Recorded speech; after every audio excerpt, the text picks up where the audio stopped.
Hey guys, tonight we're diving into something most people don't talk about when they romanticize Viking culture. Sure, everyone knows about the longships, the raids, and the epic battles. But how exactly did the Vikings create warriors capable of sailing into the unknown, facing death without flinching, and fighting with a ferocity that terrified medieval Europe? The answer isn't magic or genetics. It's something far more deliberate and, honestly, far more disturbing. It was a childhood designed not for comfort, but for survival. A systematic process that started the moment a baby took its first breath and didn't stop until that child, at just 12 years old, was expected to stand shield to shield with grown men in actual combat. This wasn't education. This was forging, and not every child made it through. So before we begin, take a moment to like this video if you're genuinely curious about how ancient societies shaped their young. Subscribe only if this kind of deep historical content speaks to you. And let me know in the comments where you're watching from and what time it is. I'm always fascinated to see who's joining us from around the world. Now, dim the lights, get comfortable, and let's step back over 1,000 years to understand how Norse culture turned children into warriors before they'd even hit puberty. Because what you're about to hear isn't a story of cruelty for cruelty's sake. It's a window into a world where survival wasn't guaranteed, where childhood as we know it didn't exist, and where weakness, real or perceived, could mean the difference between life and a very cold, very permanent death. In the Viking world, your life began with a test you didn't even know you were taking. The moment a child was born, they weren't automatically considered part of the family. They weren't given a name. They weren't celebrated. Instead, they were placed on the cold ground, and the father, not the mother, would make a decision that would determine everything. He would either pick up the child, acknowledging it as his own, or he would walk away. And if he walked away, that child's fate was sealed. This practice was called utbur, which translates roughly to carrying out. It sounds almost clinical, doesn't it? But what it meant in practice was infanticide, or at the very least, abandonment. The child would be taken to the forest or left exposed to the elements, and nature would do the rest. Now, before you recoil in horror, understand this wasn't unique to the Vikings. Many ancient societies practiced exposure. The Greeks did it. The Romans did it. But the Vikings were particularly methodical about it. This wasn't random cruelty. It was survival calculus. In a harsh environment with limited resources, every mouth to feed mattered. If a child was born weak, deformed, or during a particularly brutal winter when food was scarce, the family might simply not be able to afford another life. The decision was cold, but it was pragmatic. Viking society couldn't waste resources on children who might not survive or who couldn't contribute. And so, within the first few hours of life, a Viking child faced their first, most brutal test: simply being allowed to live. If the father picked up the child, the next step was water. The infant would be sprinkled with water, a ritual called vatni, or water pouring. This wasn't quite a baptism in the Christian sense. It was older, more primal. It was a recognition that this child was now part of the world, part of the family, part of the clan. Only then would the child be given a name. And naming wasn't casual. Names carried power. They connected the child to ancestors, to gods, to stories. A boy might be named Bjorn, bear, to invoke strength. A girl might be named Astrid, divine beauty, to carry forward a grandmother's legacy. The name was an identity, a destiny, a burden. But even after being accepted and named, the child's survival was far from guaranteed. Infant mortality in the Viking Age was staggering. Modern estimates suggest that nearly half of all children born didn't make it past the age of 5. Disease, malnutrition, accidents, the cold, all of these were constant threats. There were no antibiotics, no emergency medicine, no safety nets. A simple infection could kill. A harsh winter could starve. And so, Viking parents, while not emotionally cold, were emotionally guarded. They couldn't afford to fully attach to an infant who might not survive the season. Love was conditional, not because they were heartless, but because grief was a luxury they couldn't afford too often. There's evidence from sagas and archaeological remains that some families did mourn deeply when children died. Small graves have been found with toys, beads, and other items suggesting the child was loved and missed. But the broader cultural attitude was one of stoic acceptance. Death was part of life. The gods didn't promise fairness. They promised struggle. And if a child couldn't survive infancy, well, perhaps they weren't meant for the world the Vikings inhabited. This mindset, harsh as it sounds, set the tone for everything that followed. From day one, Viking children learned implicitly that life was earned, not given. That strength mattered, that the world didn't owe you comfort or safety, and that if you wanted to survive, you had to prove, again and again, that you deserved to. Mothers, despite the father's ultimate authority, played a crucial role in those early days. They were the primary caregivers, the ones who nursed, who soothed, who kept the infant warm in a world that was constantly trying to freeze it. But they also began, almost immediately, the process of toughening. Infants weren't coddled in the way modern parents might coddle. They were wrapped tightly in wool and fur. Yes, but they were also exposed to the cold regularly. Not to the point of danger, but enough to acclimate. The logic was simple. If you're going to live in Scandinavia, you need to get used to the cold. The sooner, the better.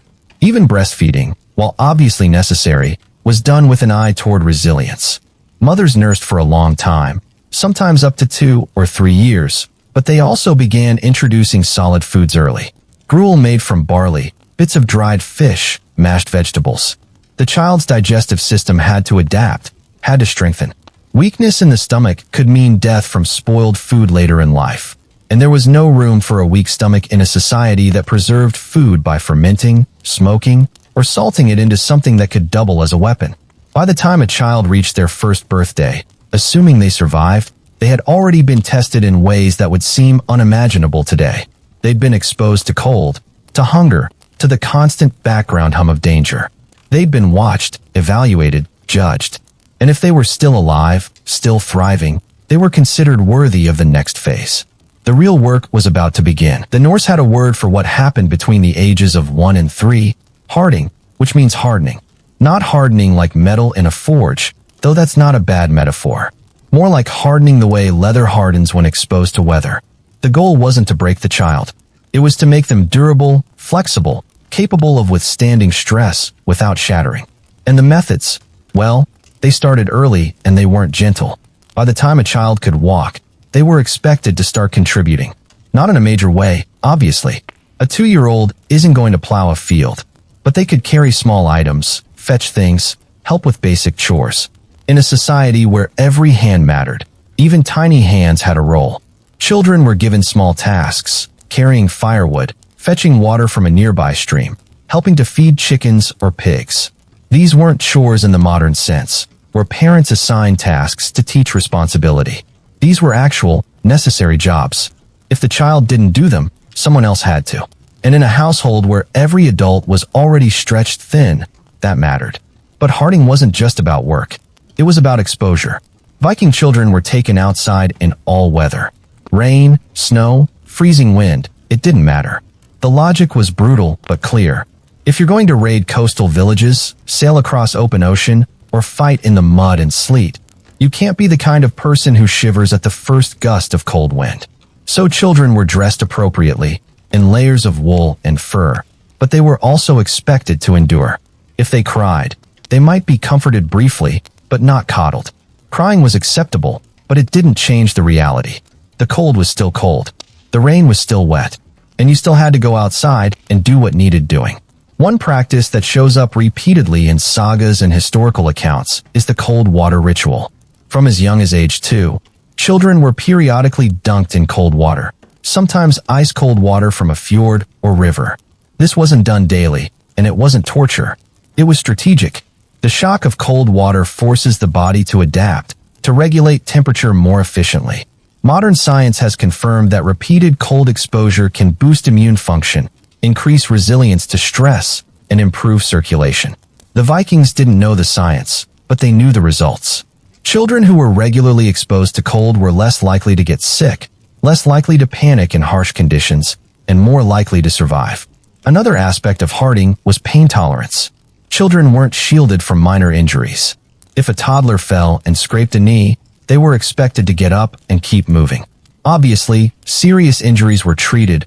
Viking healers were surprisingly skilled with herbs, poultices, and even basic surgery. But minor pain? That was a learning opportunity. Pain teaches caution. It teaches that actions have consequences. and it teaches that you can endure discomfort and keep going. This wasn't cruelty. It was conditioning. The world was full of pain, and the sooner a child learned to function through it, the better their chances of survival. Diet was another tool in the hardening process. By age 2, children were eating the same food as adults, just in smaller portions. That meant dried fish that was so salty it could make your eyes water. Fermented dairy products that tasted like punishment. Coarse bread that required serious chewing. Stews that were more bone and gristle than meat. Modern nutritionists would probably be horrified, but the Viking diet, while harsh, was designed for survival. High in protein, high in fat, and full of preserved foods that could last through long winters. Children's palates were toughened early. If you learned to eat whatever was available without complaint, you'd never starve because the food wasn't appetizing enough. Sleep was another area where hardening applied. Viking children didn't have their own rooms, their own beds, or even their own blankets in many cases. They slept communally, often in the same space as their parents, siblings, and sometimes even extended family or livestock. The longhouse was warm, but it was also crowded, smoky, and noisy. Children learned to sleep through snoring, coughing, animals moving around, and the general chaos of communal living. This wasn't just practical, it was training. If you're going to sleep on a ship with 30 other warriors, or in a temporary camp in hostile territory, you need to be able to sleep anywhere, under any conditions. And that skill started in infancy. By age 3, a Viking child had already absorbed lessons that many modern adults never learn. They'd learned that comfort was temporary, that pain was manageable, that cold was just cold, not a catastrophe, that food was fuel, not entertainment, and that their survival depended not on being protected from the world, but on being prepared for it. They weren't toddlers in the modern sense. They were apprentices in the art of endurance. And the real training was just beginning. By the time a Viking child reached age 4, something shifted. The hardening phase was mostly complete. The child could walk long distances, endure cold, eat rough food, and handle minor pain without breaking down. Now it was time to introduce them to the tools of their future trade. Weapons. But here's where the Viking approach gets interesting. They didn't hand a 4-year-old a sword and tell them to start swinging. Instead, they did something far more psychologically sophisticated. They made violence into play. The Norse phrase for this phase was lek med vapen, play with weapons. And that's exactly what it was. Children were given wooden swords, blunted spears, small shields made from wicker or light wood. These weren't toys in the sense that they were frivolous. They were training tools disguised as play. And the disguise was important. Children at this age learn best through play. Their brains are wired to explore, to imitate, to experiment. The Vikings understood this instinctively, even if they didn't have the vocabulary for childhood development.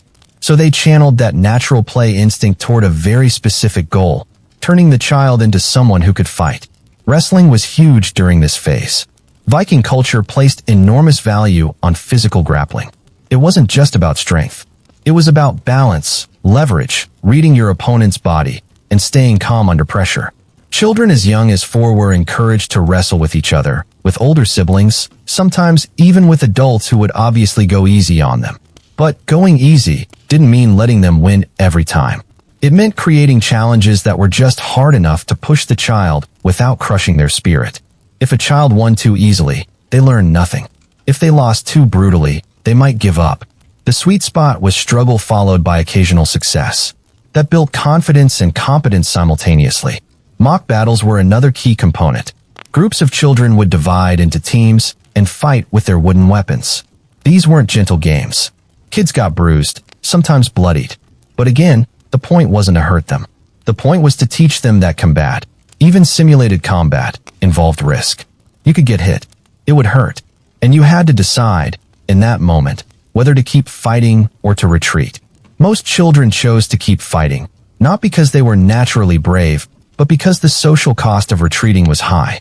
Viking culture didn't tolerate cowardice, even in children. If you backed down from a fight, even a play fight, you'd be mocked. Not cruelly, necessarily, but enough to sting. And that social pressure was often more effective than any physical punishment. Around age 5, children started learning basic weapon handling. Not combat techniques yet, just familiarity. How to hold a sword without dropping it. How to grip a spear so it doesn't slip. how to position a shield so it actually protects you instead of just getting in the way. These seem like small things, but they're foundational. A warrior who fumbles their weapon in battle is a dead warrior. So the Vikings started building muscle memory early, before the child even understood why it mattered. By the time they were old enough to fight for real, the movements were already second nature. Interestingly, girls participated in much of this training too, at least in the early years. While the sagas and historical records focus heavily on male warriors, there's substantial evidence that Viking women knew how to fight. They might not have gone on raids regularly, though some clearly did, but they absolutely needed to know how to defend the homestead if the men were away. So girls wrestled, played with wooden weapons, and learned the basics of self-defense. The training diverged more as children got older, with girls focusing more on household management and textile production, but the foundation was the same. Everyone needed to be tough. Everyone needed to know how to hurt someone if necessary. Pain tolerance training intensified during this phase. Children were expected to take hits without crying. If you got whacked with a wooden sword during a mock battle, you were supposed to shake it off and keep going. Crying was allowed, technically, but it was looked down upon. Other children would notice. Adults would notice. And while no one would beat a child for crying, the social disapproval was clear. Over time, children learned to suppress their immediate pain response, to push through discomfort, to keep their face neutral even when something hurt. This wasn't about creating emotionless robots. It was about creating people who could function in combat, where showing pain could signal weakness and invite more attacks. Story time was also part of the training, but not in the way you might think. Viking children were told sagas, epic stories of heroes and gods and battles. But these weren't sanitized fairy tales. They were brutal, honest narratives where heroes died horribly, where betrayal was common, where violence had consequences. Children heard about warriors who had their guts spilled on the battlefield, about blood feuds that lasted generations, about the thin line between glory and death.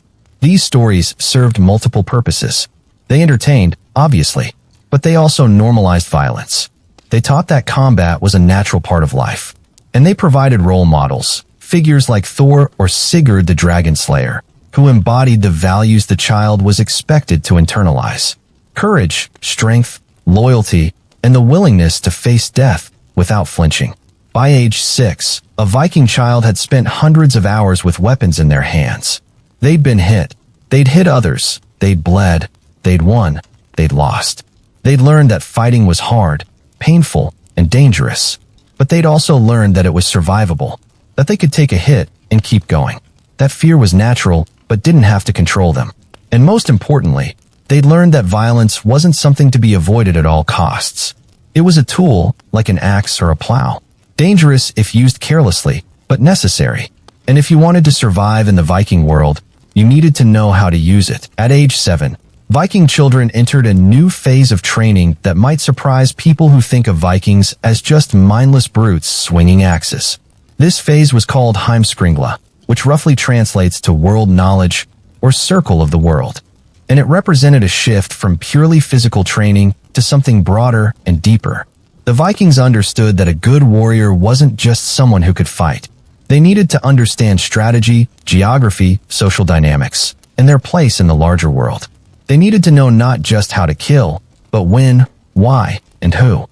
This was the age when children started traveling with adults beyond their immediate settlement. Not on raids, not yet, but on trading expeditions, fishing trips, visits to neighboring farms or villages. The goal was exposure. The child needed to see that the world was bigger than their longhouse, their family, their small corner of Scandinavia. They needed to meet strangers, see different landscapes, understand that other communities existed with their own customs and rules. This wasn't tourism. It was intelligence gathering. Every place you visited might someday be a trading partner, an ally, or a target. And knowing the layout of a harbor, the defenses of a settlement, or the temperament of a local jarl could be the difference between a successful raid and a massacre. Navigation skills were introduced during this phase. Viking navigation was an art form that combined astronomy, geography, and generations of accumulated knowledge. Children learned to read the sun's position, to identify key stars and constellations, to recognize landmarks along coastlines. They learned about ocean currents, how to predict weather patterns by watching clouds and waves, and how to estimate distances at sea. This wasn't classroom learning. It was hands-on, practical education that happened on actual boats during actual voyages. An adult would point to the horizon and say, "See that cloud formation? That means a storm's coming from the west. We need to find shelter." And the child would file that information away, building a mental database that would someday save their life. Storytelling became more sophisticated during these years. The simple hero tales of earlier childhood were replaced with longer, more complex sagas that included moral ambiguity, political intrigue, and strategic thinking. Children heard about Ragnar Lothbrok's clever tactics, about how Loki used deception to achieve his goals, about feuds that were won not with swords, but with words and alliances. The message was clear: strength alone wasn't enough. You needed cunning. You needed to understand people, to anticipate their moves, to manipulate situations to your advantage. Violence was a tool, but intelligence was the hand that wielded it. Law and social customs became important topics of education. Viking society was governed by law, not in the modern sense of written statutes and police enforcement, but through a complex web of customs, precedents, and social obligations. Children learned about the thing, the assembly where free men gathered to resolve disputes, make laws, and pass judgment. They learned about concepts like were-gild, the compensation paid for killing someone, and about the importance of reputation and honor.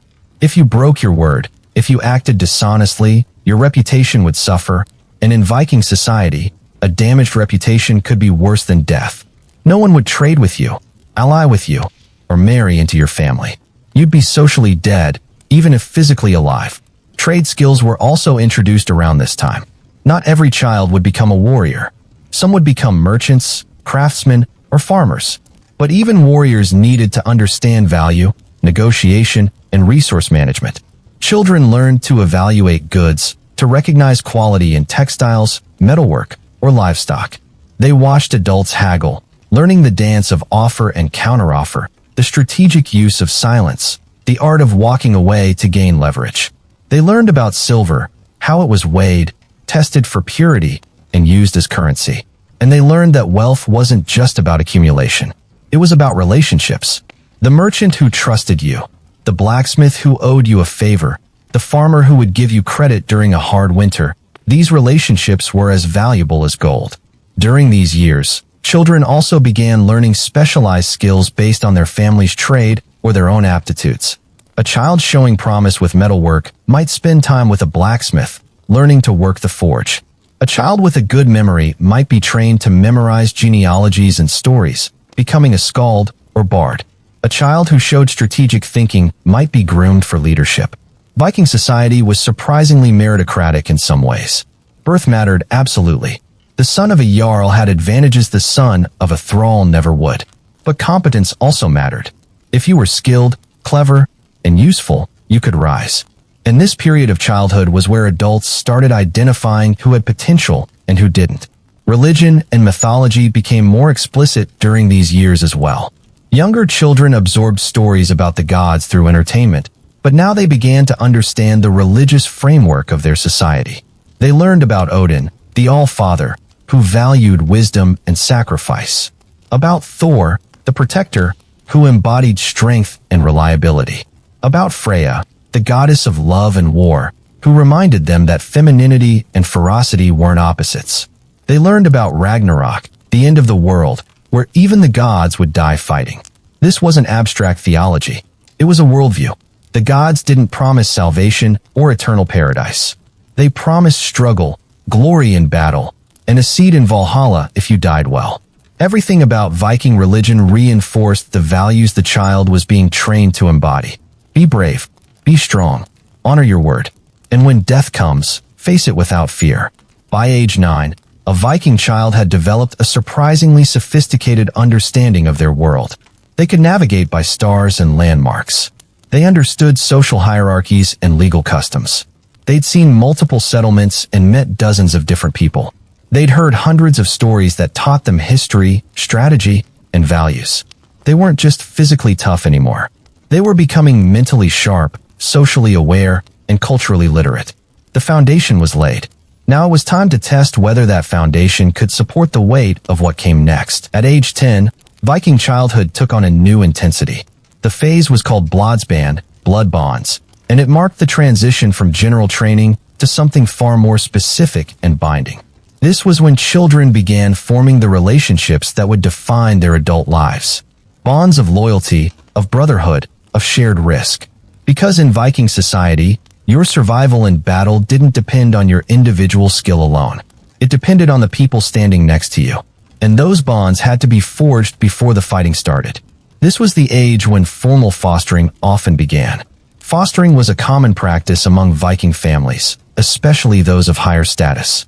A child would be sent to live with another family, sometimes a relative, sometimes a political ally, sometimes a mentor figure. This wasn't abandonment. It was networking and education combined. The child would learn new skills, absorb different perspectives, and build relationships outside their immediate family. But more importantly, fostering created obligations. The foster family was now bound to the child's birth family through ties of reciprocal duty. If one family needed help, the other was expected to provide it. These networks of obligation were the glue that held Viking society together, and they started with children being shuffled between households at age 10 or 11. For children who stayed home, this was when they began training seriously with their father or another male relative. Not play fighting anymore. Real training. They'd spend hours each day practicing with actual weapons, though still under close supervision. A 10-year-old might be given a real sword, lighter and shorter than an adult's weapon, but real steel nonetheless. They'd practice cuts, thrusts, parries. They'd learn footwork, how to maintain balance while moving across uneven ground, how to shift weight quickly, how to read an opponent's body language for tells that telegraph their next move. This was technical skill building, repetitive and exhausting. Swing the sword 100 times. Do it again. Now do it faster. Now do it while someone's trying to hit you. Progress was measured in bruises and calluses.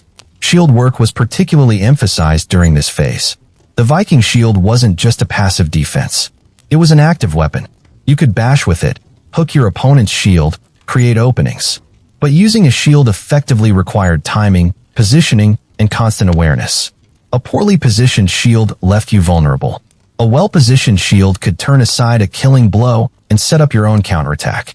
Children practiced shield drills endlessly, learning to keep the shield centered, to absorb impacts without losing balance, to coordinate their shield and weapon so they worked together rather than interfering with each other. Group tactics became crucial during these years.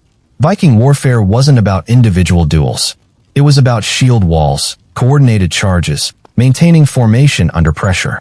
Children trained in groups, learning to move as a unit, to trust the person next to them, to maintain their position even when chaos erupted. They learned the rhythm of the shield wall, the push and pull, the importance of not breaking formation no matter how tempting it was to chase a fleeing enemy. Breaking formation meant exposing your flanks, and that meant death for everyone. Hunting trips served as both practical survival training and bonding experiences. Groups of boys around the same age would be sent into the forest with minimal supplies to hunt for food. This wasn't a camping trip. It was a test. They had to work together to track prey, set traps, make successful kills, and butcher the animal. They had to navigate, make camp, stay warm, and get back safely. And they had to do all of this while managing group dynamics. Who leads? Who scouts? Who carries the kill? These expeditions forced children to confront real problems with real consequences. If you failed to catch anything, you went hungry. If you got lost, you might not make it back. And if you couldn't work together, everything fell apart. Blood oaths sometimes occurred during this period, though this varied by region and family tradition. A blood oath was exactly what it sounds like. Two boys would cut their palms, press them together, and swear loyalty to each other before witnesses. This wasn't a casual promise. It was a sacred bond recognized by the community and the gods. If one of them was killed, the other was expected to avenge them. If one needed help, the other was obligated to provide it, even at great personal risk. These oaths created brotherhood that transcended biological family, and they were taken with deadly seriousness. Combat psychology training became explicit during this phase. Adults talked openly with children about fear, about what it feels like when violence is imminent, about the physical symptoms of adrenaline. They taught breathing techniques to stay calm, mental tricks to manage panic, ways to channel fear into aggression. They told stories about warriors who froze in their first battle and paid for it with their lives. And they told stories about warriors who pushed through their fear and earned glory. The message was consistent. Fear is natural, but it can't control you. Feel it, acknowledge it, then do what needs to be done anyway. This was also when children started learning about wounds and field medicine. They saw injured people, sometimes severely so. They learned what different wounds looked like, which ones were survivable, and which meant death. They learned basic first aid, how to stop bleeding, how to splint a broken bone, how to remove an arrow without making things worse. This wasn't taught clinically. It was learned through experience, watching adults treat injuries, helping when possible, and being told, pay attention. Someday you'll need to do this for yourself or for the man next to you. Endurance challenges became more extreme. Children might be sent on long-distance runs in full gear, or told to carry heavy loads over difficult terrain, or made to stay awake for extended periods to simulate the exhaustion of a long voyage or battle, or thrown into cold water and told to swim to a distant shore. These weren't punishments. They were calibrations. The adults needed to know what each child was capable of, where their breaking point was, so they could push them just beyond it. Because in real combat, you don't get to stop when you're tired. You keep going until you win, you escape, or you die. And that lesson had to be learned in training, where failure meant embarrassment instead of death. By age 11, Viking children had formed bonds that would last a lifetime or end in death. They'd sworn oaths, saved each other during hunts, fought side by side in training, and seen each other at their worst and best. They trusted each other, not in an abstract way, but in a visceral, proven way. They knew who would hold the line and who might break. They knew who was clever under pressure and who panicked. And they knew that when the real fighting started, these were the people they'd be relying on. These blood bonds weren't sentimental. They were survival infrastructure. And they were about to be tested in the most brutal way imaginable. At age 12, everything changed. This was Manhof, the manhood threshold, and it marked the official end of childhood. Not in a ceremonial, symbolic way, though there was ceremony involved, but in a practical, brutal way. At 12, a Viking child was expected to function as an adult, to fight as an adult, to die as an adult if necessary. Modern minds rebel at this.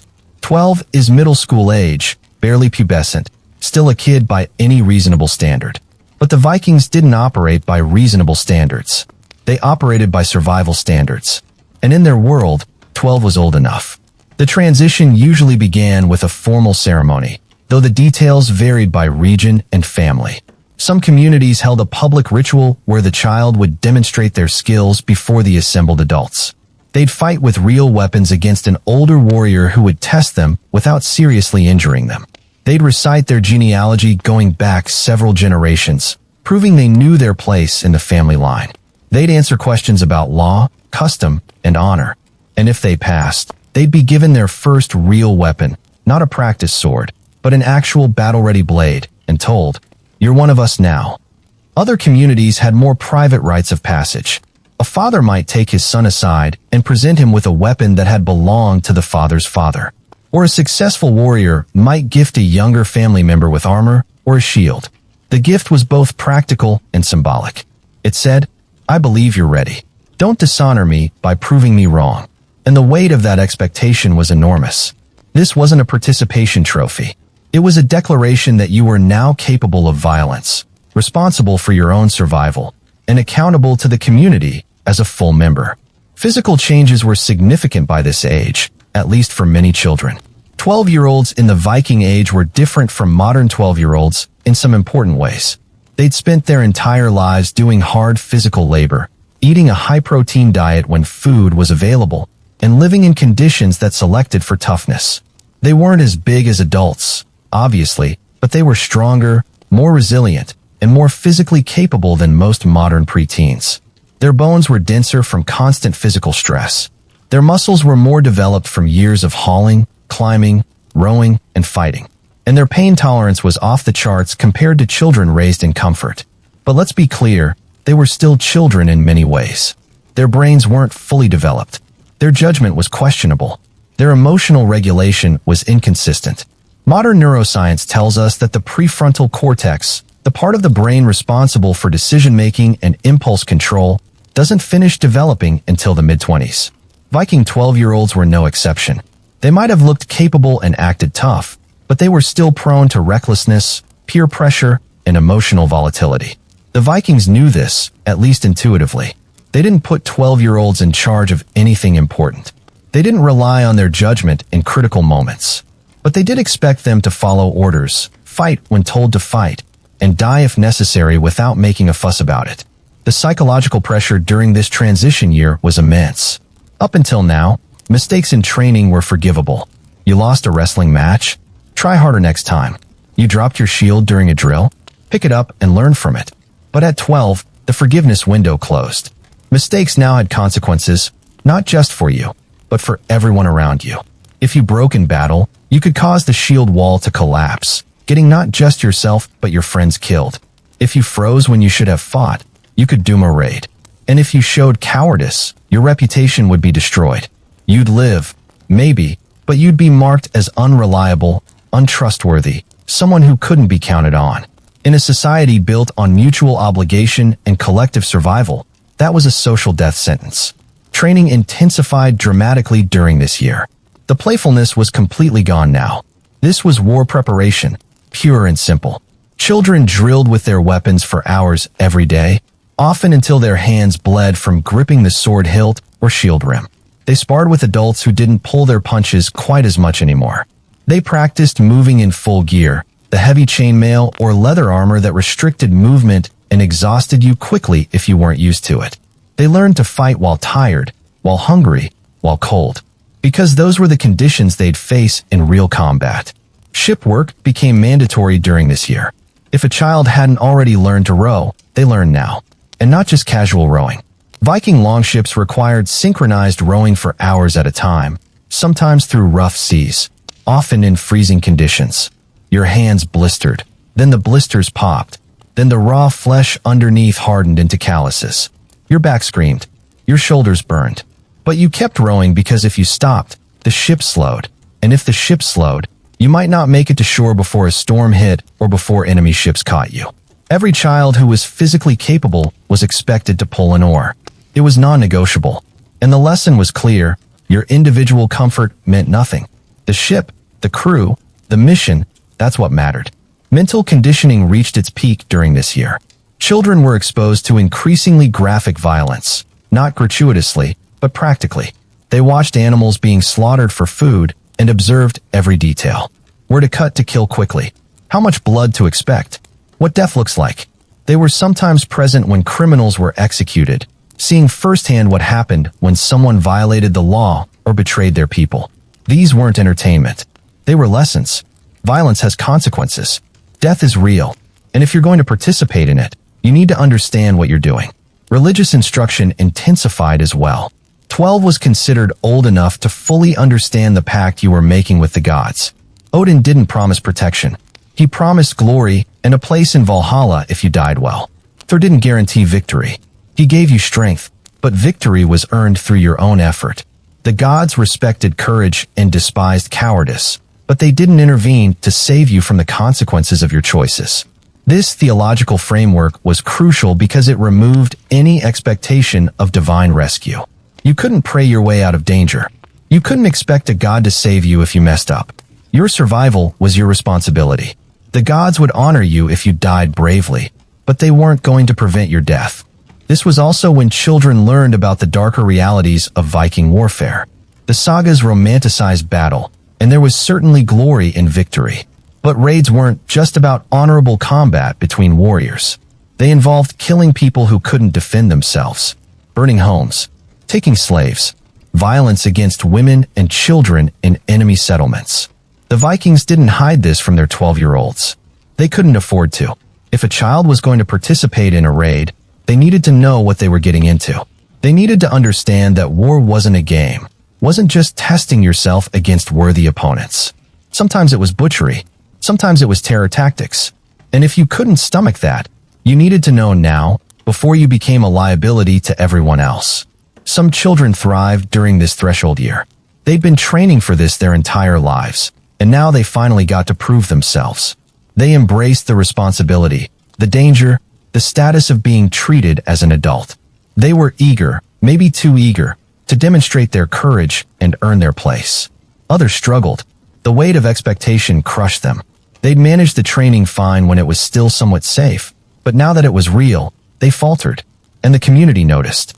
Adults watched carefully during this year to see who was ready and who wasn't, who had the temperament for violence and who was going through the motions out of obligation.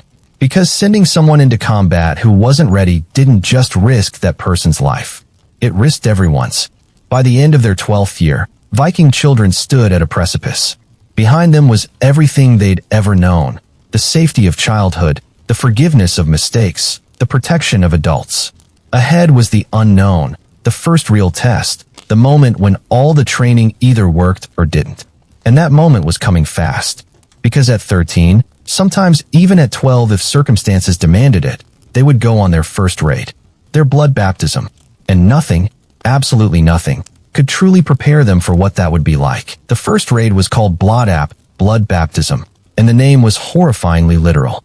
This was when a young Viking, usually around age 13, but sometimes as young as 12, would participate in their first real act of violence.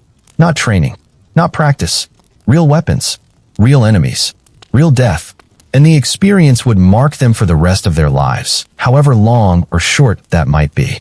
The preparation for a first raid began weeks in advance. The young warrior would be assigned to a crew, usually one that included their father, older brothers, or other family members. This wasn't random.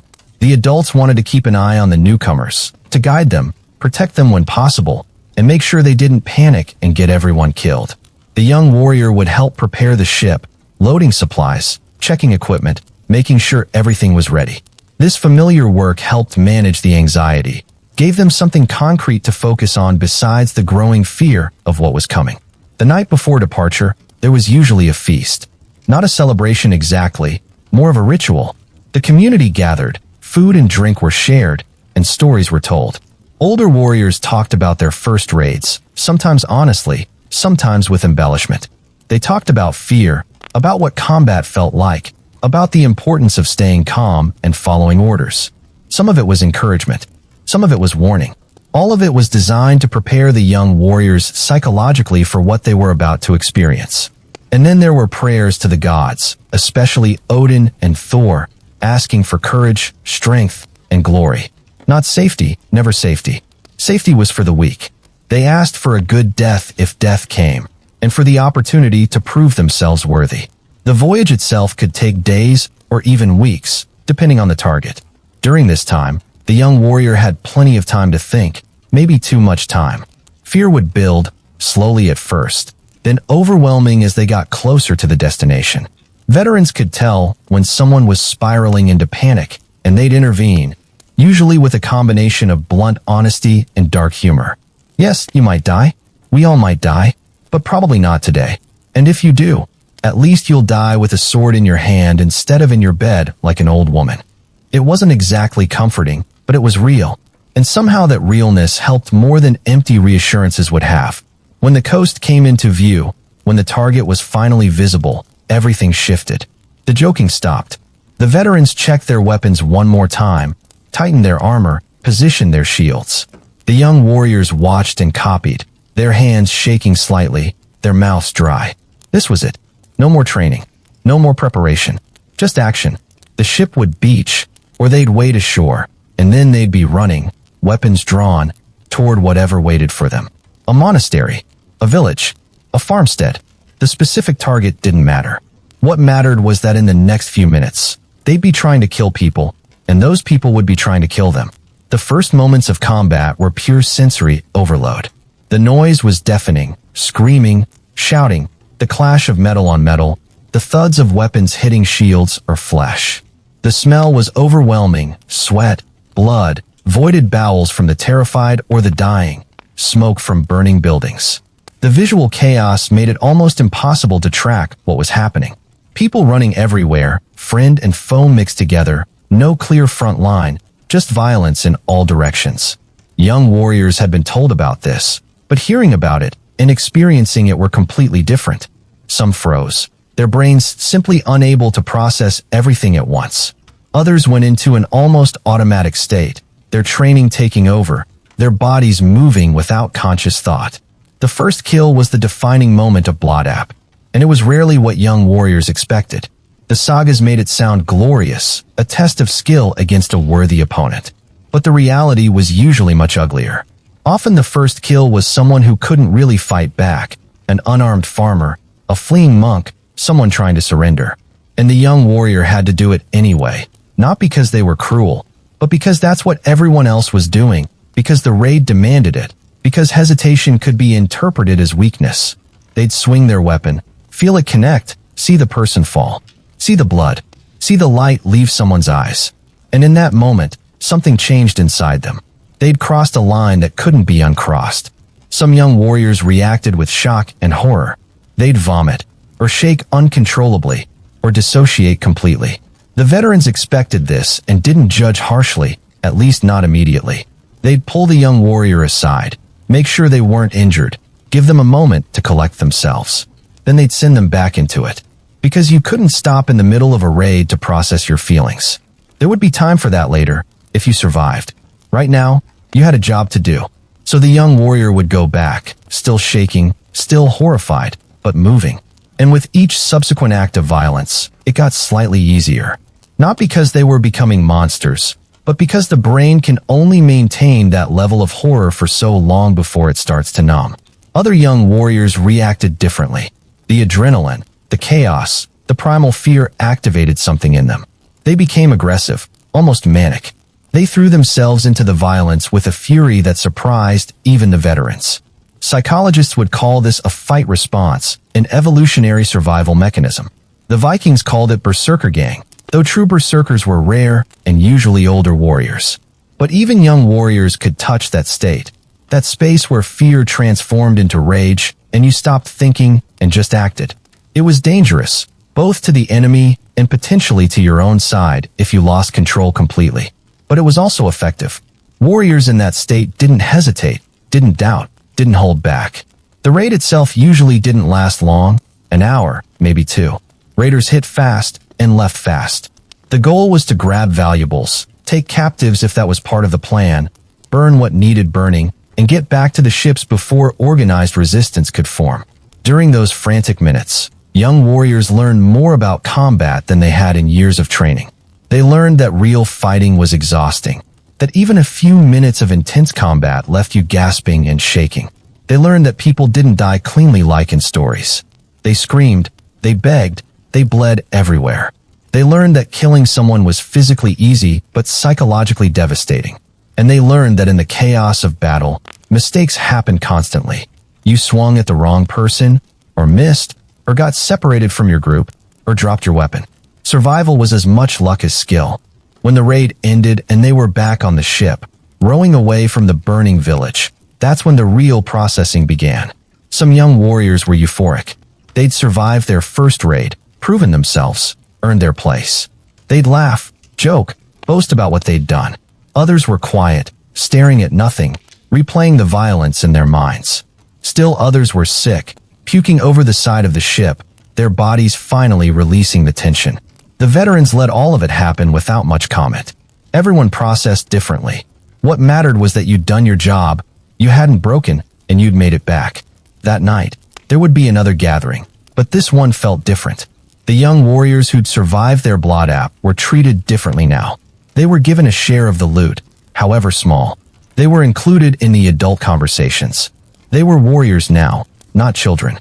They'd proven they could kill, and more importantly, that they could function in the chaos of combat without getting themselves or others killed. They'd earned their place, but they'd also lost something. The innocence, the distance from violence that children have, that was gone forever. They'd seen what humans could do to each other. They'd participated in it, and they'd carry that knowledge for the rest of their lives. The transformation wasn't always immediate. Some young warriors needed several raids before they fully adapted. The first one was just survival, adrenaline, and instinct carrying them through. It was the second and third raids where you really learned who you were. Could you control your fear? Could you make good decisions under pressure? Could you trust your training and your brothers? Some thrived and became skilled warriors. Others did their duty, but never truly excelled at violence. They'd fight when required, but avoided it when possible. And a rare few broke completely, developing what we'd now recognize as severe PTSD, and had to be kept away from combat roles. But for those who survived and adapted, Bloodap was the moment their childhood truly ended. They'd been preparing for it since birth, training for it since they could walk, anticipating it since age 10. And now it was done. They were warriors. They'd been baptized in blood, their own and others. And the question wasn't whether they'd do it again. The question was when. Because in Viking society, raiding wasn't a one-time thing. It was a lifestyle, a career, a calling. And now that they'd started, there was no going back to the person they'd been before. Not every Viking child made it through the training system. Not everyone had the temperament for violence. Not everyone could suppress their fear enough to function in combat. And not everyone's body held up under the brutal physical demands. So what happened to those who failed? The answer is complicated, uncomfortable, and reveals a darker side of Viking society that the sagas rarely mention. Because while Vikings valued strength and courage above almost everything else, they still had to deal with the practical reality that not everyone could be a warrior. The question was what to do with those who couldn't. Let's start with the least severe category. Those who simply weren't great fighters, but were competent enough to avoid complete disgrace. These individuals usually found other roles within society. Viking culture needed more than just warriors. They needed farmers to produce food, blacksmiths to make weapons, shipbuilders to construct vessels, traders to manage commerce, and craftspeople to create everything from clothing to tools. A boy who struggled with sword work might discover he had a talent for metalwork, or carpentry, or animal husbandry. His family and community would quietly redirect him toward those roles, allowing him to save face while still contributing something valuable. This redirection was done carefully, subtly, to minimize social damage. The boy wouldn't be formally declared unfit for war. Instead, his father might say something like, "You know, we really need someone to take over the forge, or your uncle needs help with his trading business." The message was clear, but it was wrapped in practical necessity rather than judgment. The boy would still train with weapons, still maintain basic combat competence, because every free man was expected to defend his home if necessary. But he wouldn't go on raids. He wouldn't seek glory in battle. And if anyone asked, the family would emphasize his other skills rather than his lack of martial prowess. But what about those who failed more spectacularly? The ones who froze in their first battle, or ran away, or refused to fight. Those cases were much more serious. Cowardice was one of the few unforgivable sins in Viking culture. A man who showed cowardice brought shame not just on himself, but on his entire family. His father was seen as having failed to raise him properly. His brothers were tainted by association. And the boy himself became a social pariah, someone to be avoided, mocked, and excluded. The specific consequences varied depending on the severity of the failure and the family status. In some cases, the boy might be given one chance to redeem himself. He'd be sent on another raid, usually with very explicit expectations that this was his last opportunity. If he performed adequately, even if not heroically, the failure might be quietly forgotten. But if he failed again, the consequences escalated. He might be formally disowned by his family, cut off from inheritance and kinship networks. He might be forced to leave the community entirely, becoming a wanderer without clan protection. Or in extreme cases, he might face physical punishment or even death, though this was rare. The Vikings preferred social death to actual death for their own people. There's some evidence that boys who repeatedly failed the warrior training might be assigned to slave roles, though this is controversial among historians. Slavery in Viking society was usually reserved for captives taken in raids, not for freeborn Norse children. But there are hints in some sources that freeborn individuals who completely failed to meet societal expectations could be demoted to something approximating thrall status, doing the most degrading work, living on the margins, with few rights and no honor. It was a fate arguably worse than death for someone born into a warrior culture.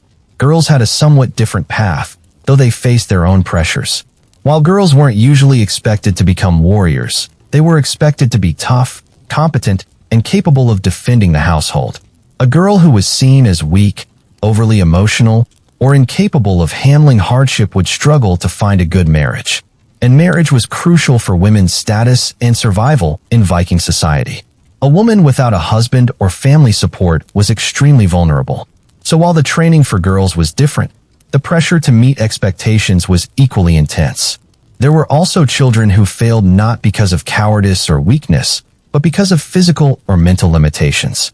A child born with a significant disability, or who developed one through injury or illness, faced a grim reality. The harsh environment of Viking Scandinavia had little room for anyone who couldn't contribute. In wealthy families, a disabled child might be cared for out of family loyalty. But in poor families, where every member needed to pull their weight, a child who couldn't work might be quietly neglected, given less food, less attention, until they died from a convenient illness or accident. It's a brutal truth, but survival calculus in that era was brutal. Interestingly, there were some exceptions. Children who showed unusual intelligence or other valuable talents might be protected even if they couldn't fight. A boy with exceptional memory might become a skald, memorizing and reciting the sagas and genealogies that preserved Viking culture. A child with unusual spiritual sensitivity might be trained as a priest or seeress. And occasionally, a wealthy family might simply protect a disabled child out of love, willing to bear the social cost and economic burden. But these were exceptions. The general rule was that if you couldn't contribute, you were disposable. The psychological toll on children who struggled but didn't quite fail was significant. Imagine being the boy who's slower than his brothers, who loses more training fights than he wins, who can barely manage the rowing that others handle easily. You know you're disappointing your father. You see the doubt in the adult's eyes. You hear the whispered conversations about whether you'll be ready for your blot app. That constant awareness of your own inadequacy, that pressure to prove yourself, it must have been crushing. Some boys overcame it through sheer determination, forcing themselves to improve. Others internalized the shame and became withdrawn, anxious, and depressed. We also need to consider the children who were temperamentally unsuited for violence, but tried to conform anyway. Viking society didn't have much concept of individual personality differences. They didn't understand that some people are naturally more aggressive while others are more peaceable. They just knew that warriors needed to be aggressive, so everyone was pushed in that direction. But what happened to the sensitive child? The one who felt deep empathy and was traumatized by hurting others? They probably suffered terribly. They'd forced themselves to participate in violence, to meet expectations, but it would destroy something inside them. And they'd have no framework for understanding why they felt so wrong, why they couldn't just be like everyone else. There's limited historical record of Viking children who completely refused to participate in the warrior culture. Refusal wasn't really an option. The social pressure was too intense, the consequences too severe. But there must have been some. Boys who simply said, "No, I won't do this." What happened to them? Most likely they were ostracized, possibly killed if they were seen as too much of a disgrace. Or they might have fled, joining Christian monasteries in later Viking periods, or disappearing into foreign cultures where different rules applied. We'll never know for certain because these stories weren't preserved. History, especially Viking history, was written by and about the successful warriors, not the failures. The training system's brutality also created another kind of casualty, children who died during the training itself. Accidents happened. A wooden sword might strike a temple and cause fatal bleeding. A drowning during swimming exercises. A fall from a ship. An infection from a training wound. These deaths were probably accepted as tragic, but inevitable. If a child couldn't survive the training, they wouldn't have survived real combat anyway. Better to die at home than to break in battle and get everyone killed. This cold logic was baked into the culture. Every death was mourned, but childhood death was so common that people couldn't afford to be paralyzed by grief. Looking at the Viking training system through a modern lens, it's easy to see it as cruel, even monstrous. They pushed children beyond their limits, exposed them to trauma, and discarded those who couldn't keep up. But from the Viking perspective, they were doing what was necessary to survive in one of the harshest environments on Earth. They didn't have the luxury of accommodating individual differences or protecting children from harsh realities. The world was brutal, and children needed to become brutal to survive it. The ones who failed the training were seen as unsuited for the world they'd been born into. And while that seems heartless, it was their reality. The weak didn't inherit anything in Viking society. They just disappeared, lost to history, their stories untold. Post-traumatic stress disorder wasn't a diagnosis the Vikings had. They didn't have therapy or counseling or any modern framework for understanding psychological trauma. But that doesn't mean PTSD didn't exist. The symptoms, the nightmares, the intrusive memories, the hypervigilance, the emotional numbing, all of that was present. It had to be, because the Vikings were exposing children and young adults to horrific violence, then expecting them to just get on with life. And while their culture provided some coping mechanisms, those mechanisms had limits. The psychological cost of turning children into warriors was real, measurable, and devastating for some individuals. Let's start with what we know from the sagas and historical sources. Viking literature is full of warriors who exhibited clear signs of what we now call PTSD. There are descriptions of men who couldn't sleep, who had terrible dreams, who became violent and unpredictable. There are stories of warriors who survived a terrible battle but were never the same afterward, becoming withdrawn, suspicious, unable to function normally. One famous example is the story of Egil Skallagrimsson, a renowned warrior and poet who experienced deep depression after the death of his sons. His grief and psychological suffering were so severe that his daughter had to intervene to prevent him from killing himself. While this specific case was about loss rather than combat trauma, it shows that Vikings recognized that intense experiences could break a person psychologically. The term they used most often for severe psychological disturbance was oin, possessed, or mad, often associated with the god Odin. Warriors who became erratic, violent, or mentally unstable were sometimes described as being touched by Odin, as if the god had claimed them for his own purposes. This wasn't entirely negative. Odin was associated with both wisdom and madness, and there was a belief that being touched by him could grant special insights or combat abilities. But it was also recognized as dangerous. A man in the grip of Oin might hurt his own people, might make irrational decisions, might be unreliable in ways that threatened everyone around him. Berserkers represented an extreme manifestation of combat psychology. These were warriors who fought in a trance-like fury, reportedly feeling no pain, attacking with reckless abandon. Modern theories suggest berserkers might have used drugs, possibly mushrooms with psychoactive properties, to induce this state. But it's also possible that what we're seeing is a description of a severe dissociative state triggered by trauma and combat stress. Some individuals, especially those repeatedly exposed to life-threatening violence, can develop the ability to dissociate during combat, essentially splitting off their conscious awareness from what their body is doing. This can make them incredibly dangerous fighters, but it also often comes with severe psychological consequences afterward. Berserkers were respected and feared, but they were also noted for having difficulty transitioning back to normal life. They'd be violent with their own families, unpredictable, socially isolated. Sound familiar? For young warriors coming back from their first raids, the psychological impact varied wildly. Some seemed to handle it fine, at least outwardly. They'd integrate the experience, process it through the cultural narratives available to them, stories of heroism and glory, and move forward. But others struggled. They'd have nightmares, vivid dreams where they relived the violence, waking up screaming or striking out at whoever was nearby. They'd become jumpy, overreacting to sudden noises or movements. They'd lose their appetite, or drink excessively, or become withdrawn and uncommunicative. These symptoms would be familiar to any modern therapist treating combat veterans. Viking culture's primary method for dealing with combat trauma was communal storytelling. After a raid, warriors would gather and talk about what happened.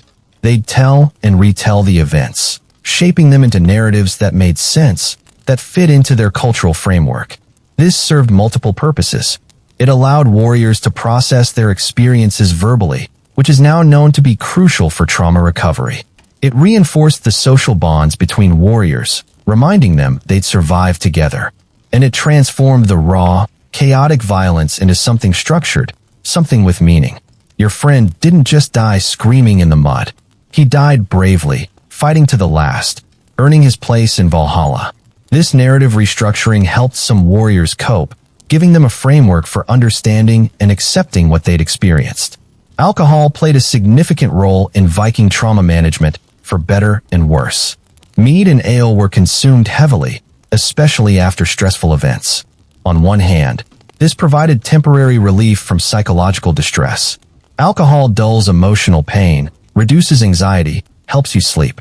On the other hand, it's a terrible long-term coping mechanism. Heavy drinking can worsen depression, increase violent behavior, and prevent actual processing of trauma. Some warriors almost certainly developed alcohol dependence as a way of managing their psychological wounds, and that dependency would have created its own set of problems. Religious belief also served as a coping mechanism. The Viking worldview held that death in combat was glorious, that Odin personally selected the bravest warriors to join him in Valhalla.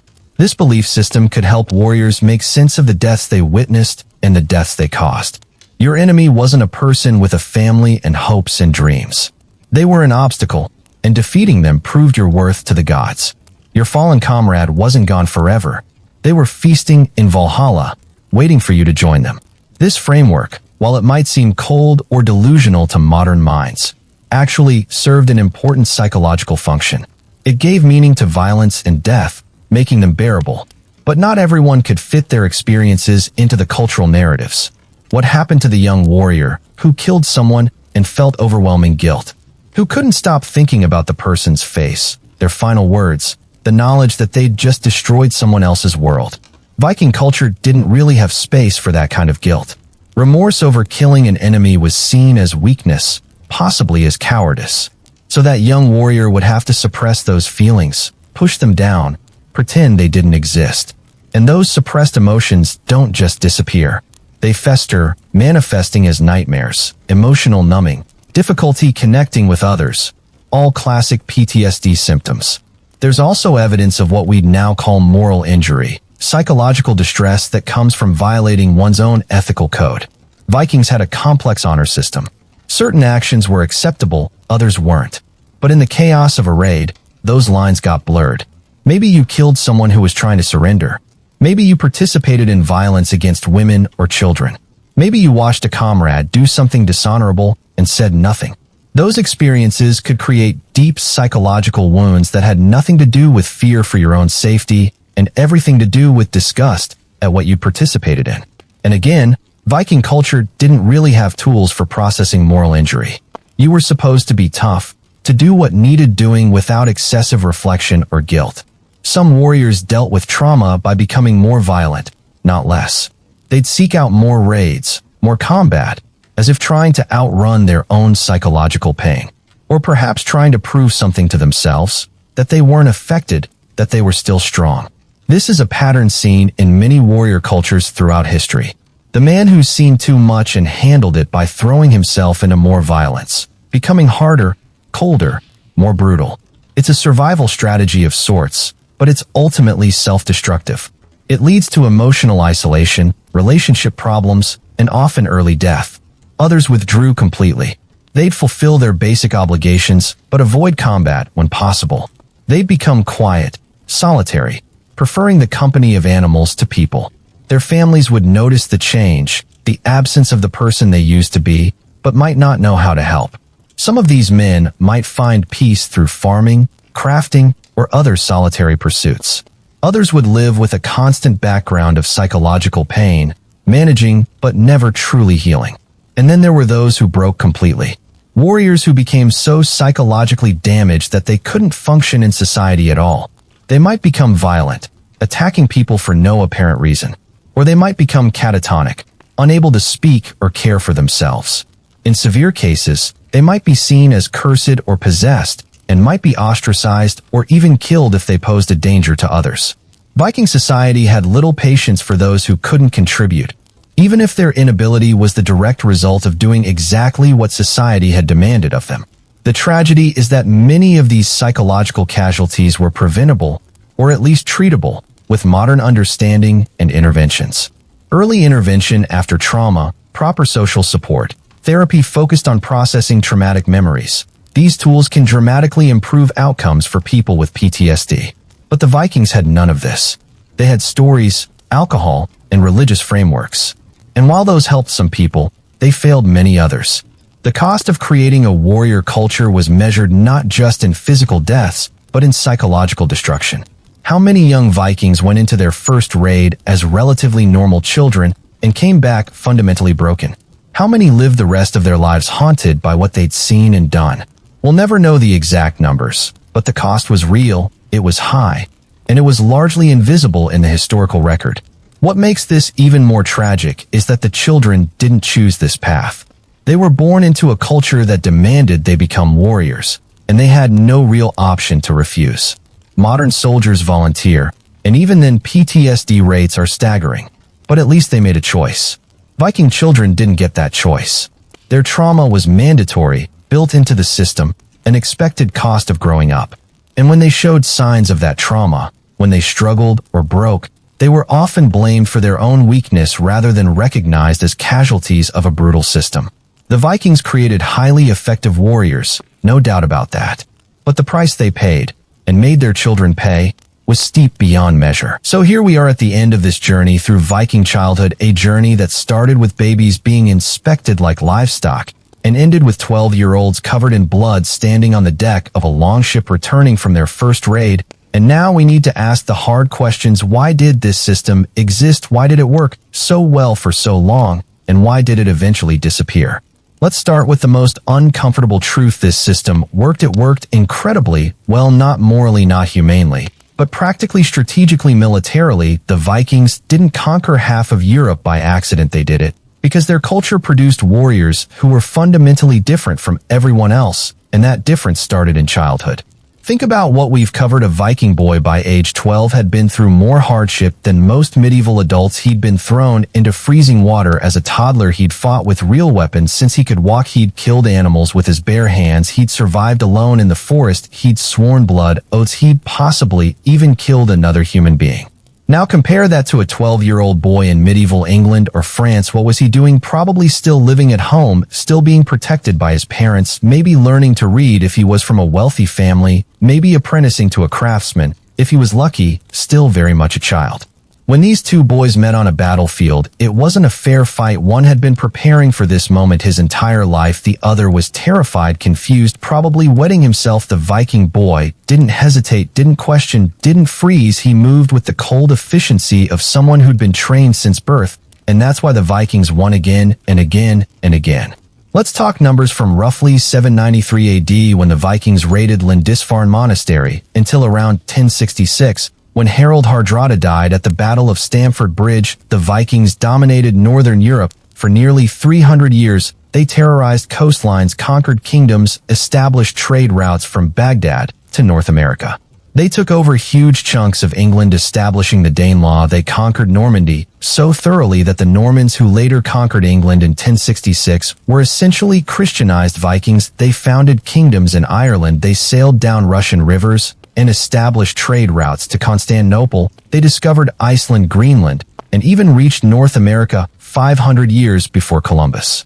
How did a relatively small population from Scandinavia accomplish all of this? Superior ships, yes, better navigation, yes, but more than anything else, it was their people, their warriors, and their warriors were products of this brutal childhood training system. The psychological advantages were enormous. Fear is learned. Viking children learned not to fear pain, not to fear cold, not to fear violence. When a normal person sees blood, smells death, hears screaming, their brain floods with panic chemicals. Fight or flight kicks and they freeze, or they run. But Viking warriors had been desensitized to all of this since childhood. Blood was normal, death was normal, violence was just another part of life.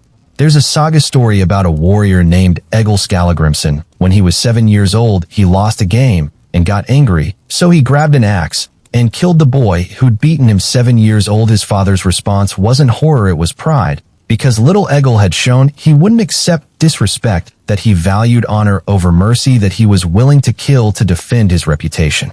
This story was written down and celebrated, passed from generation to generation as an example of proper Viking behavior.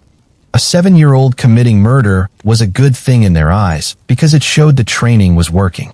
The social cohesion this created was incredibly powerful. When you go through trauma together, when you suffer together, when you face death together, it creates bonds that are almost impossible to break. Modern military training uses the same principle. Boot camp isn't just about physical conditioning, it's about breaking down individuals and rebuilding them as a unit through shared hardship.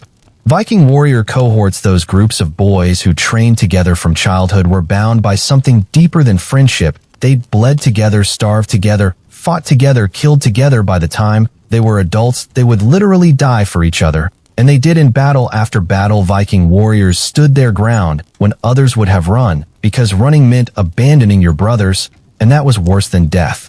The economic model depended on this too. The Viking economy, especially in Norway and Denmark, was partly based on raiding. You sailed south, you attacked monasteries, towns, coastal settlements, you took gold, silver, slaves, and you sailed home. This wasn't random violence, it was economic strategy, wealth redistribution through force.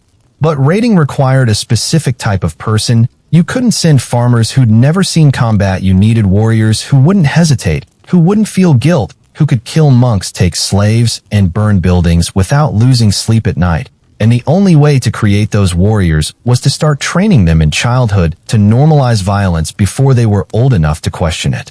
There's an Arab traveler named Ahmad ibn Fadlan who met Vikings in 922 AD along the Volga River. He wrote about them in detail, and his account is one of the few outside perspectives we have. He described them as the filthiest of God's creatures, but also noted their physical prowess, their lack of fear, and their brutal efficiency. He watched them conduct a funeral that involved human sacrifice, and he was horrified by how casually they killed a slave girl. But the Vikings weren't casual about it too.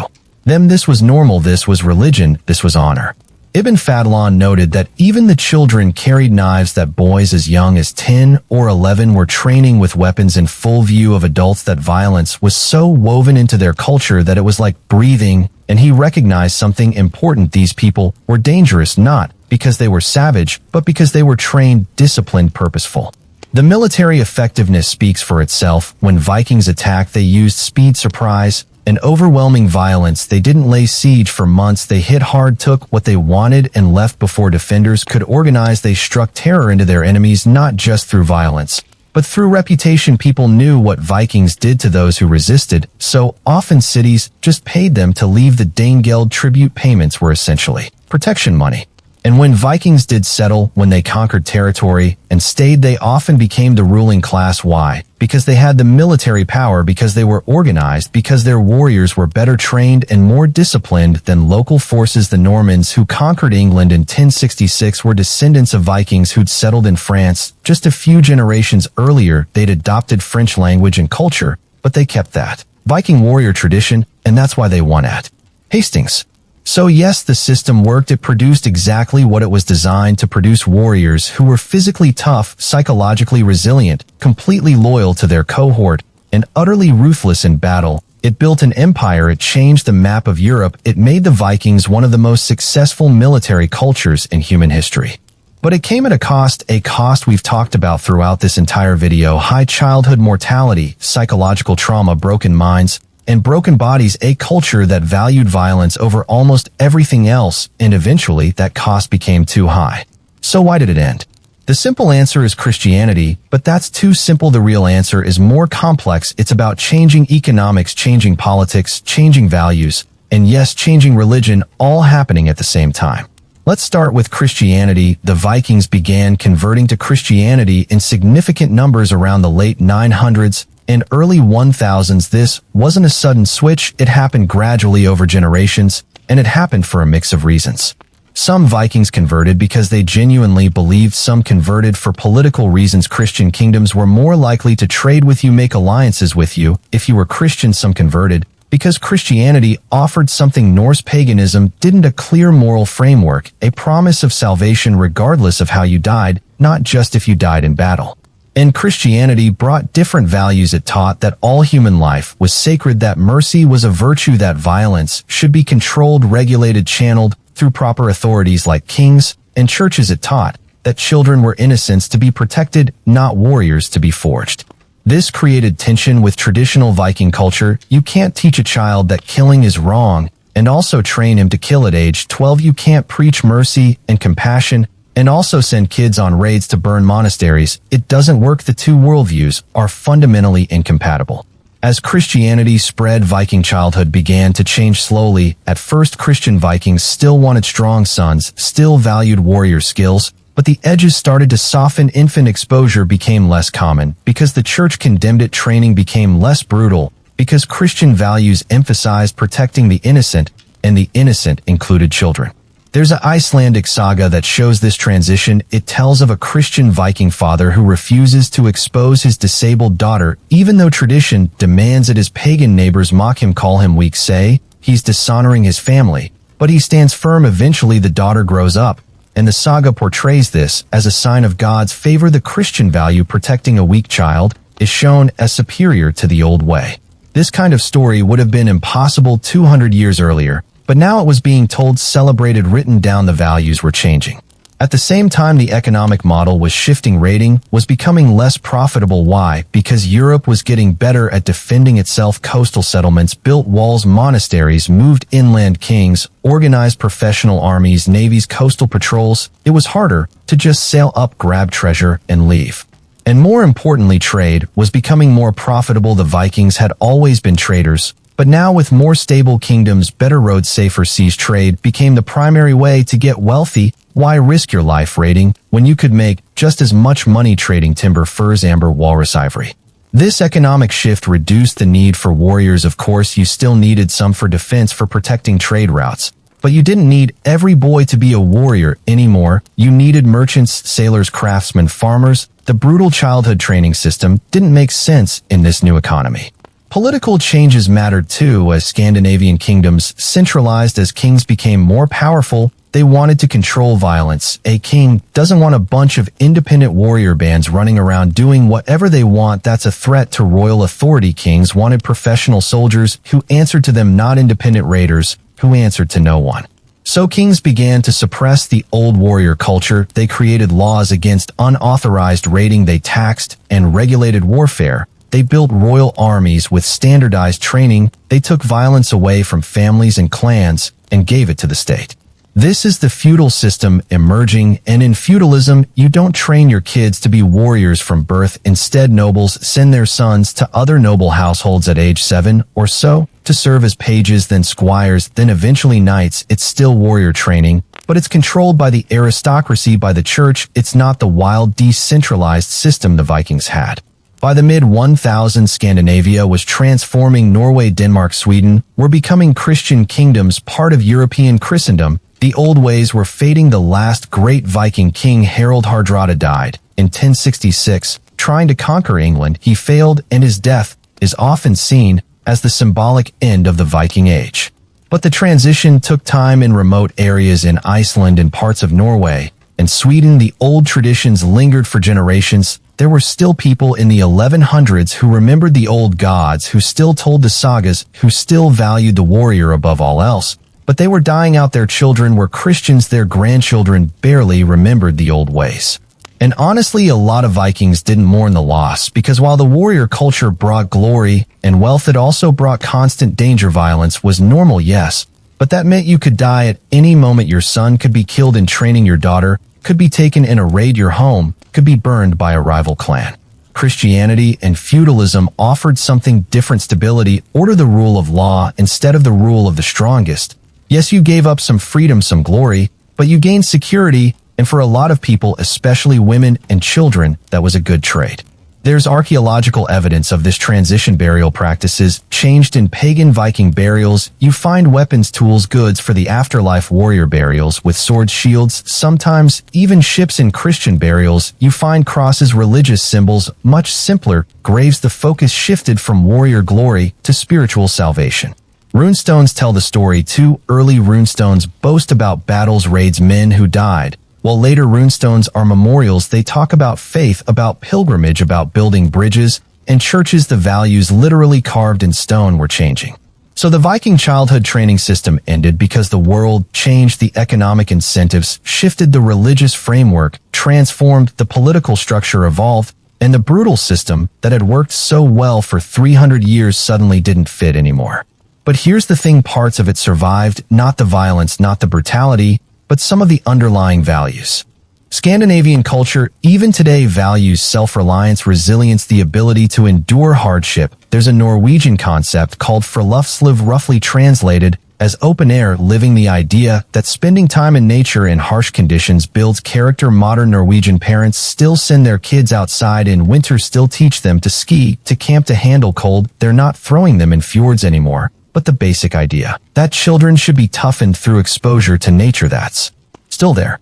There's a Swedish concept called lagom, meaning not too much, not too little, just right balance, moderation. This partly comes from Viking culture, where resources were limited, and you had to be practical. You couldn't coddle children, because that weakened them, but you couldn't be needlessly cruel either. You did what was necessary for survival. That pragmatism survived.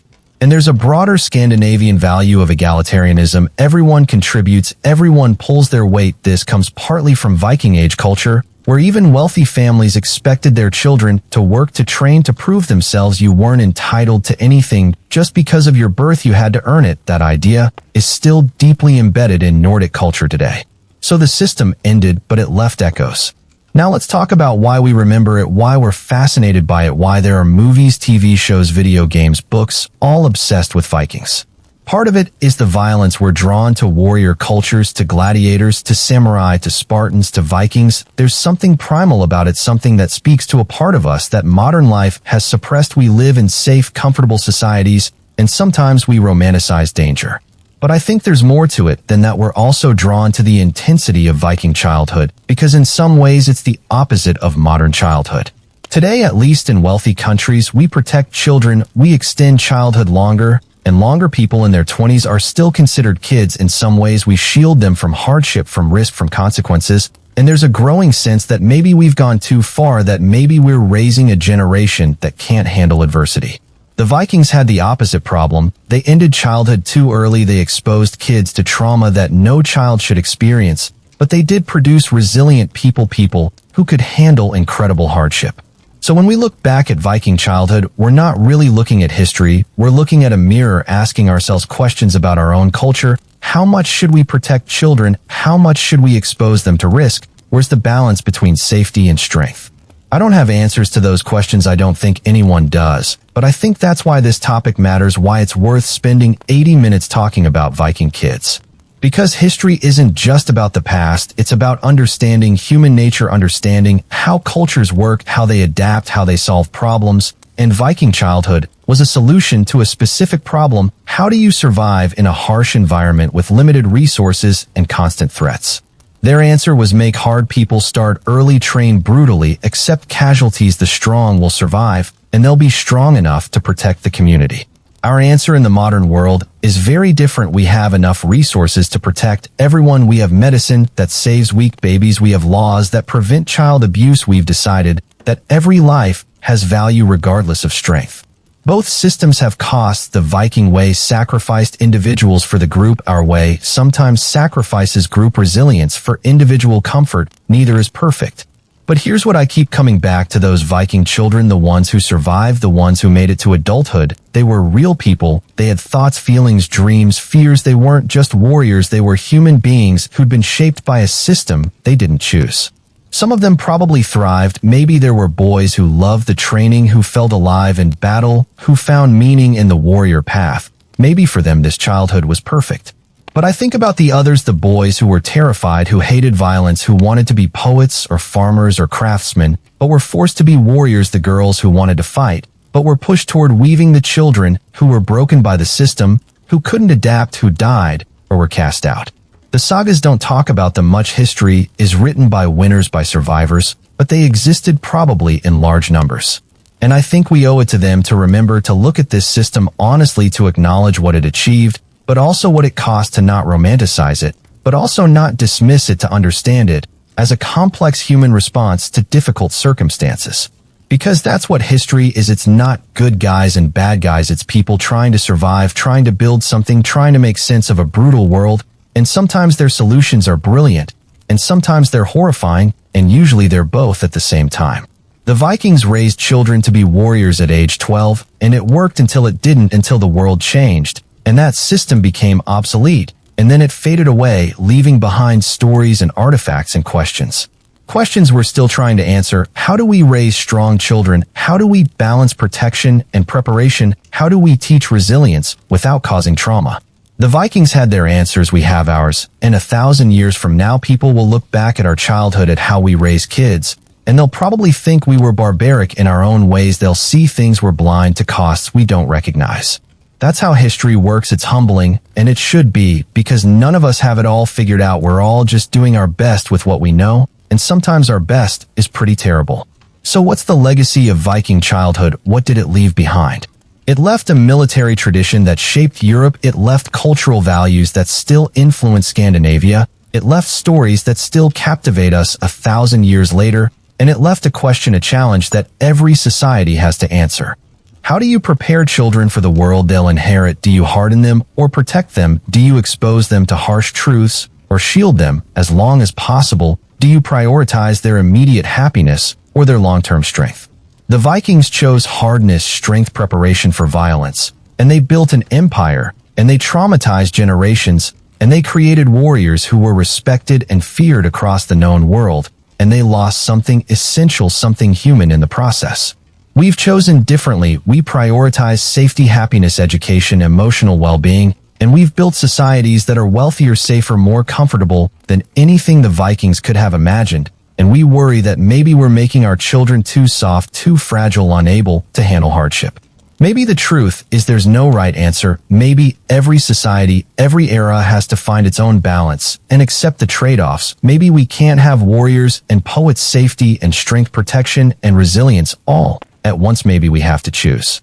Or maybe, and this is what I hope, maybe we can learn from history, learn from the Vikings' successes and their failures, take the good, leave the bad. We can teach children to be resilient without traumatizing them. We can expose them to manageable challenges without throwing them in freezing water. We can value strength without glorifying violence. We can honor the warrior spirit without actually training 12-year-olds to kill. That's the real legacy of Viking childhood, not the specific practices, most of which were terrible, but the underlying question they were trying to answer: how do we raise the next generation to be strong enough to survive?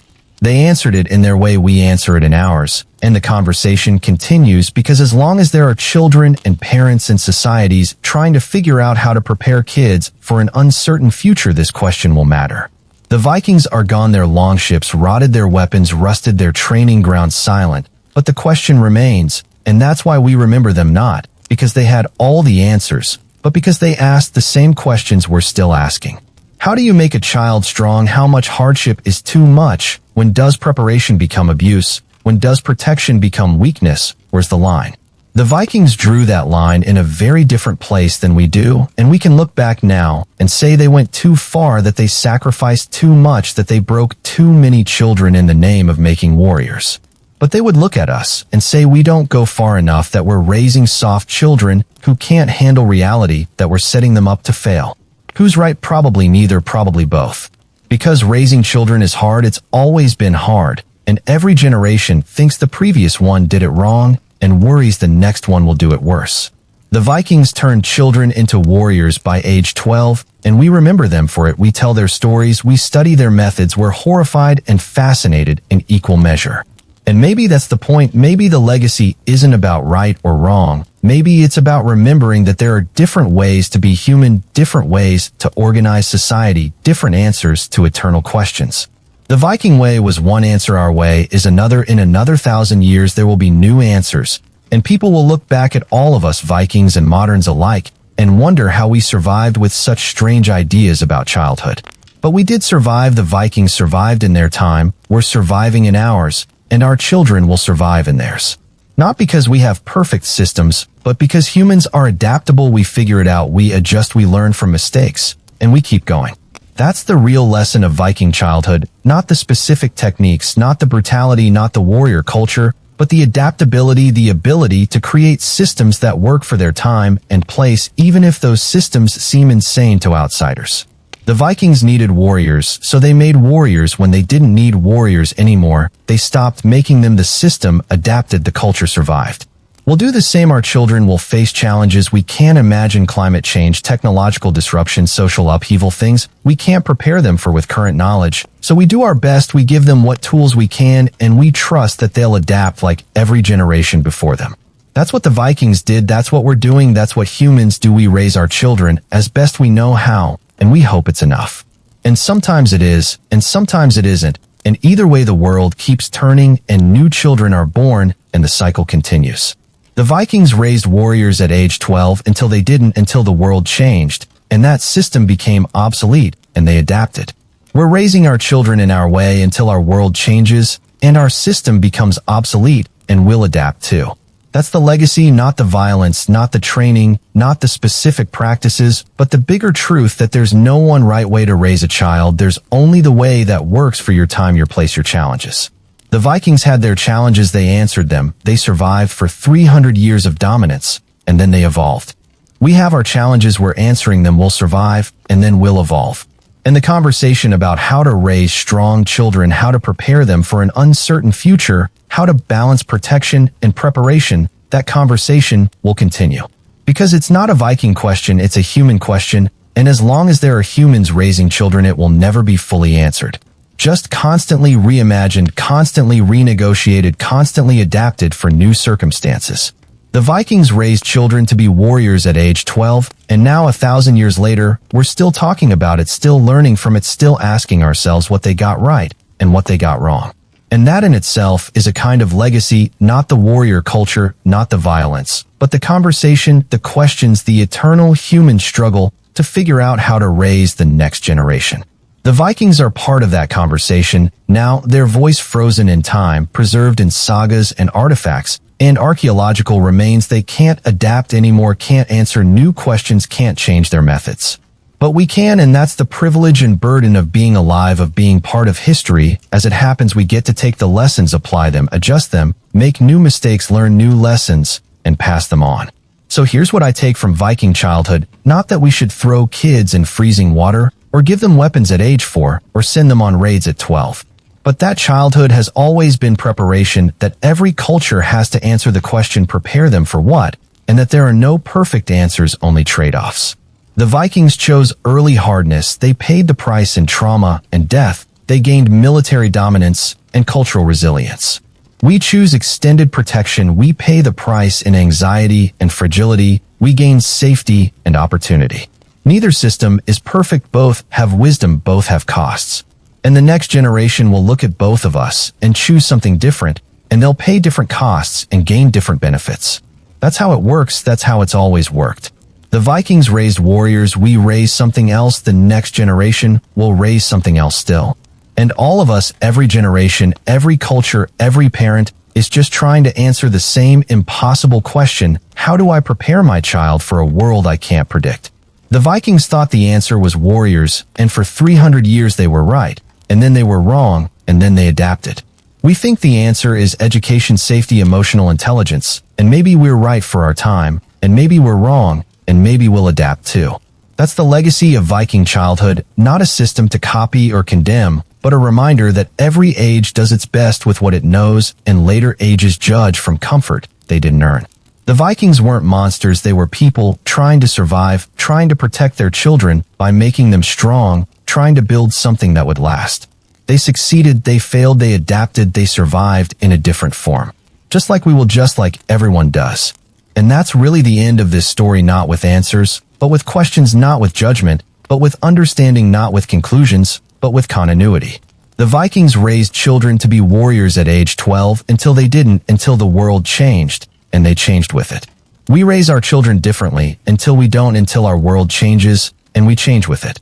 And the cycle continues, the conversation continues, the eternal human project of raising the next generation continues. Different methods, same goal: survival, strength, resilience, hope. The Vikings had their way, we have ours, tomorrow we'll have another. And all of them, all of us, are just humans trying our best in impossible circumstances, with incomplete information and uncertain futures. The Vikings turned children into warriors by age 12, and we remember them, and we learn from them. And we do something different, and our descendants will remember us and learn from us and do something different still. That's history, that's humanity, that's the legacy. Not the warriors, not the violence, not the specific brutal practices, but the continuity, the adaptation, the endless human effort to raise strong children in a dangerous world. The Vikings did it their way, we do it ours, and the conversation echoes across centuries, reminding us that this has always been hard and will always be hard, and we're all just doing our best. And sometimes our best is brilliant, and sometimes our best is terrible, and usually it's both. Just like the Vikings, just like us, just like everyone who came before and everyone who'll come after. The Vikings raised children to be warriors at age 12, and now you know why, and now you know how, and now you know what it cost and what it gained. And now you get to decide what you think about it, what you take from it, what lessons you apply to your own life, your own time, your own children if you have them. Because that's what history is for, not to worship, not to condemn, but to learn, to understand, to see ourselves reflected in people who lived very different lives in very different times, facing very different challenges. The Vikings are gone, but their questions remain, and those questions are our questions now. How do we raise strong children? How do we prepare them for the unknown? How do we balance safety and strength, protection and resilience, love and discipline? The Vikings answered those questions, and we're still talking about their answers 1,000 years later. Not because they got it right, but because they got it interesting, because their answers were bold and brutal and effective and terrible all at once. And that's worth remembering, worth studying, worth learning from.